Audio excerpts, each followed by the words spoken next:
ఇక్కడ ఉన్న నిరుద్యోగం కూడా తక్కువ అవుతుంది. ఎందుకంటే ఎక్కువ మంది బయటికి పోయినప్పుడు ఇక్కడ కూడా మనకు ఉద్యోగాలు కల్పించడానికి టామ్కామ్ సంస్థ పనిచేస్తుంది.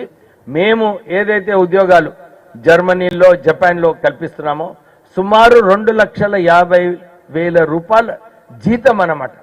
ఎవరైతే చక్కగా జర్మన్ లాంగ్వేజ్ నేర్చుకుంటారో జపనీస్ లాంగ్వేజ్ నేర్చుకుంటారో వీళ్ళందరికీ 2 లక్షల పైన నెలకు ఉద్యోగం లభిస్తుందన్నమాట.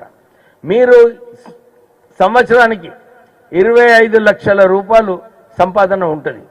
ఎందుకంటే జర్మనీ జపాన్ ఇలాంటి దేశాలలో 35 గంటలు వారానికి దానికన్నా ఎక్కువ పని చేయలేరు మీరు ఒఫిషియలీ. సో మన ఇండియన్స్ తెలుసు కదా, మన భారతీయులం ఎక్కడ పని ఉంటే అక్కడ పోయి పని చేసుకుంటాం. అంటే వేరే పనులు చేసినప్పుడు కూడా మనం ఇంకొక 5 లక్షల రూపాయలు సంపాదించవచ్చు. ఆ 5 లక్షల రూపాయలతోనే మన ఖర్చులు వెళ్ళిపోతాయి. మన భారతదేశంకి మన కుటుంబ సభ్యులకు ఒక 20-25 లక్షల రూపాయలు ఇక్కడ పంపిస్తే మన కుటుంబం ఎంత బాగుపడుతుందో మీరందరూ కూడా ఆలోచించాలి. సో ఈ ఆలోచనతోని మనము జర్మన్ లాంగ్వేజ్ ఇంట్రడ్యూస్ చేయడం జరుగుతుంది. నేను మందమరిలో కూడా మొన్న మన అడ్వాన్స్ టెక్నాలజీ సెంటర్లో అక్కడ 100 మందికి మేము జర్మన్ లాంగ్వేజ్ నేర్పిస్తున్నాం. 2 నెలలు పూర్తిగా అయింది. వీళ్ళందరూ కూడా ఇంకొక 2 నెలల్లో వాళ్ళు జర్మన్ లాంగ్వేజ్ నేర్చుకుంటారు. వీళ్ళందరికీ కూడా జర్మనీలో ఉద్యోగం ఆల్రెడీ రెడీ ఉన్నది.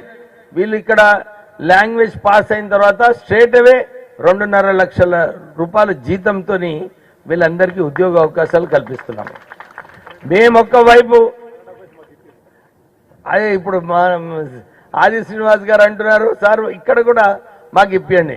100% మీకు ఇప్పుడు ఆల్రెడీ శాంక్షన్ చేస్తున్నా. మీరు ఒక 100 మంది ఐటీఐ ట్రైనీస్ని నర్సెస్ని, నేను ఇంతకుముందు కలెక్టర్ గారు కూడా చెప్పినాను, మీరు 100 మందిని క్రియేట్ చేస్తే మా టామ్కామ్ సంస్థ ద్వారా మీకు ఒక ట్రైనర్ని పంపిస్తాం.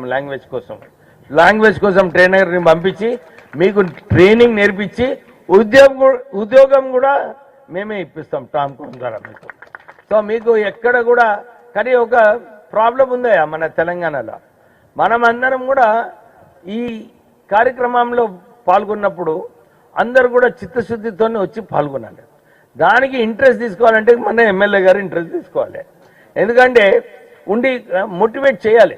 నేను మా మందమరిలో ఈ ప్రోగ్రామ్ స్టార్ట్ అయినప్పుడు నేను 2 రోజులు పోయి కూర్చొని నేను వాళ్ళతో నేర్చుకున్నాను. నేను కూడా జర్మన్ లాంగ్వేజ్. ఎందుకంటే నన్ను చూసి వాళ్ళందరూ కూడా భయపడి పోలేదు, లేకుంటే వెళ్ళిపోతారు మన దగ్గర. కొన్ని రోజులు పనిచేస్తారు, తర్వాత మా అమ్మ బాగాలేదు అంటారు, మా నాన్న బాగాలేరు అని చెప్పి మళ్ళీ పోతుంటారు. అప్పుడు అటువంటి సమయంలో మనం ఉద్యోగ అవకాశాలు కల్పించలేము. ఎందుకంటే వాళ్ళకి అందరికీ కూడా 2 లక్షల రూపాయల జీతం ఇస్తున్నారంటే వాళ్ళకి స్కిల్డ్ మ్యాన్ ఫోర్స్ కావాలి. మంచిగా నేర్చుకున్న వాళ్లకు ఉద్యోగం కల్పిస్తారు వాళ్ళు. అందుగురించి ఎక్కువ జీతం ఇస్తున్నారు. మనం కూడా అక్కడ పోయిన తర్వాత మంచిగా పని చేసినప్పుడు ఇంకొక 10 మంది మన ఊరు నుంచి మనం తీసుకుపోవచ్చు. సో మీరందరూ కూడా రోల్ మోడల్స్ కావాలి ఇక్కడ. సో మీరు మన గవర్నమెంట్ విప్ గారు మీరు కొంచెం ఇంట్రెస్ట్ తీసుకొని ఒక 100 మందిని మీరు క్రియేట్ చేస్తే మా టామ్కామ్ సంస్థ ద్వారా మీకు వచ్చి ట్రైనింగ్ ఇప్పించి ఉద్యోగం కూడా ఇప్పించే రెస్పాన్సిబిలిటీ మేము తీసుకుంటామని చెప్పి సభాముఖంగా చెప్తున్నాం. మళ్ళీ కూడా ఇంతకుముందు ఆది శ్రీనివాస్ గారు చెప్పారు, సార్ మా దగ్గర 1000 మంది పోతున్నారు ఇక్కడ. సో వాళ్ళకు కూడా ఒక ట్రైనింగ్ లెసన్ ఉండాలి, ఒక అవగాహన సభ ఇక్కడ టామ్కామ్ ద్వారా పెడితే బాగుంటుందని చెప్పి. So next week you please organise. ఇంకొక విషయం, ఇప్పుడు ఒక వైపు ఏమో మేము ఈ ఉద్యోగ అవకాశాలు కల్పించాలి, వీళ్ళందరికీ మంచి ఉద్యోగము, ఒక 25 లక్షల ఉద్యోగం కల్పించాలని చెప్పి మేము ప్రయత్నం చేస్తుంటే కేటీఆర్ ఏమో ఆయన మీరు చూస్తున్నారు మొన్న ఒక సదస్సులో, అరే జర్మన్ లాంగ్వేజ్ నేర్చుకుంటావా అని ఒక ఎగతాళి చేసిండు ఆయన ఒక మీటింగ్లో. ఆయననేమో ఇంగ్లీష్ లాంగ్వేజ్ నేర్చుకున్నాడు. మా సిరిసిల్ల ఎమ్మెల్యే మంత్రి కూడా కలెక్టర్ కూడా ఉన్నారు ఇక్కడ. ఆయననేమో ఇంగ్లీష్ నేర్చుకొని అమెరికా పోయి 2 సంవత్సరాలు సంపాదించుకొని ఆయన రావడం జరిగింది. అరే మన తెలంగాణ పిల్లలు ఎందుకు పోదయా? జర్మనీ నేర్చుకొని పోవచ్చు కదా, తెలంగాణకి పోవాలన్నా లేదా? ఏమైనా తప్పున్నదా దాంట్లో? ఆయన ఇంగ్లీష్ నేర్చుకోవచ్చు, అమెరికా పోవచ్చు, వాళ్ళ చెల్లె ఇంగ్లీష్ నేర్చుకోవచ్చు, తెలంగాణ USA పోవచ్చు, ఆమె కానీ మన పిల్లలను పోతే ఆయన ఎగతాళి చేస్తున్నాడు. నేను కేటీఆర్ గారికి ఒకటే చెప్తున్నా, నువ్వు రాజకీయ నాయకుడు, నువ్వు ముఖ్యమంత్రి కావాలని నీకు ఆలోచన ఉన్నది, నీకు నీ బావతో కొట్లాడున్నది.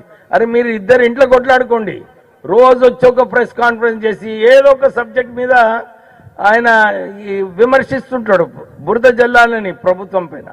మన కాళేశ్వరం ప్రాజెక్ట్ కూడా అప్పుడు కాకా వెంకటస్వామి గారు ఉన్నప్పుడు ప్రాణహిత చేవల్ల అని చెప్పి 36,000 కోట్లతోనే ఆ ప్రాజెక్ట్ శాంక్షన్ కావడం జరిగింది.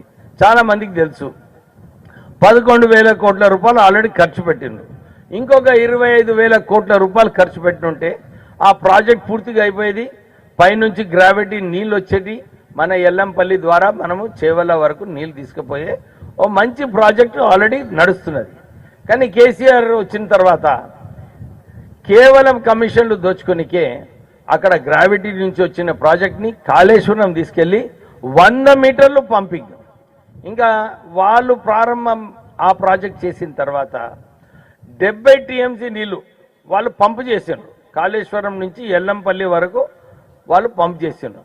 తర్వాత పైల నుంచి వర్షాలు వచ్చినాయి, గ్రావిటీతో నీళ్ళు వచ్చినప్పుడు ఈ 70 టీఎంసీ నీళ్ళు ఏదైతే పంప్ చేసిండ్రో దాన్ని మళ్ళీ గేట్లు వదిలేసి నీళ్ళన్నీ మళ్ళీ వదిలేసిండ్రు. అంటే ఈ 3,000 కోట్ల రూపాయలు ఏదైతే ఎలక్ట్రిక్ ఛార్జెస్ అయినాయో రాష్ట్ర ప్రభుత్వం భరించింది. అది మన మీద ఖర్చు పెట్టవచ్చు కదా, కానీ చెయ్యలే. మొన్న కూడా ప్రజలకు తప్పుదారిలో తీసుకువెళ్ళాలి, ఈ ఎల్నినో వస్తుంది, వర్షాలు ఉండవు, వీళ్ళు ఈ ప్రభుత్వం కూలగొట్టాలంటే మనం ఇది తప్పుడు ప్రచారం చేద్దామని చెప్పి కన్నపల్లి నీళ్లు పోతున్నాయి, పంపులు ఉన్నాయి, దీన్ని ప్రారంభం ఇస్తే రైతులకు నీళ్ళు వస్తాయని చెప్పిండ్రు. కానీ మొన్న 4 సంవత్సరాల క్రితము మీరు పంపు చేసిన నీళ్ళేమో వృధా అయినాయి. మళ్ళీ ఇప్పుడు ఈసారి కూడా వాళ్ళేమో పంపు చేయమన్నారు. పంపు చేసేది ఉంటే బ్యారేజ్లు ఏమో సరిగా లేవు, వాళ్ళ టైంలోనే బ్యారేజ్లు కూలిపోయినాయి. ఇప్పుడు అదే బ్యారేజ్కి మళ్ళీ నీళ్ళు ఎట్లా పంపు చేస్తారు? సరే పోనీ వాళ్ళు అవగాహన సరిగా లేదు, పంపు చేసినాం అనుకోండి, మళ్ళా పైనుంచి నీళ్ళు వచ్చినాయి కదా. మొన్న ఎల్లంపల్లి ఫుల్ అయిపోయింది, 20 టీఎంసీ నీళ్లు ఎల్లంపల్లిలో ఫుల్ అయిపోయింది. మళ్ళా నీళ్ళన్నీ కూడా వృధా అవుతుంటాయి కదా. మళ్ళా 4,000 కోట్ల రూపాయలు ఎవరు భరించాలి? నిజంగానే చెప్పానంటే ఈ ఖర్చు ఏదైతే కాళేశ్వరం పైన అయిందో కల్వకుట్ల కుటుంబం పైన వారు ఈ భారం వేయాలి మనం. ఎందుకంటే వేస్ట్ ఆ ప్రాజెక్ట్. అదే ఆ 1,00,000 కోట్లతోని ఈ రాష్ట్ర వ్యాప్తంగా అందరికీ డబుల్ బెడ్రూమ్ ఇల్లు కట్టించే స్తోమత ఉంటుండే మన ప్రభుత్వానికి. కానీ వాళ్ళు ఈ తుగ్లక్ ముఖ్యమంత్రి ఉండే అప్పుడు ఆ రోజులలో కేసీఆర్, ఆయన ఈ రోజు ఆయన పుస్తకాలు చదివి ఆయన ఇంజనీర్ లెక్క పనిచేస్తే ఇట్లనే ఉంటుంది ప్రాజెక్ట్. అవునా కదా? నిజంగా చెప్పండి. ఇప్పుడు మన కలెక్టర్ ఎస్పీ గారు ఉన్నారు, వాళ్ళు చదువుకొని వచ్చిండ్రు, వాళ్ళకు ఒక అవగాహన ఉంటుంది అడ్మినిస్ట్రేషన్ ఎట్లా చేయాలని చెప్పి. ఇతర వాళ్ళు పోయి మేము అడ్మినిస్ట్రేషన్ చేస్తామంటే నడుస్తుందా? అట్లా ఉన్నది వాళ్ళ సంగతి. వాళ్ళు కాళేశ్వరం కట్టింది ఒక 100 మీటర్లు కిందికి తీసుకుపోయి కడతారు. ఎవరైనా కింద కడతారు ఆ ప్రాజెక్టు? పైకి నీళ్ళు వచ్చేటప్పుడు తుమ్మిడట నుంచి అట్లా ఉన్నది. వాళ్ళు ఇంకా ఇన్ని తప్పుడు ప్రచారాలు చేసి కాంగ్రెస్ ప్రభుత్వం పైన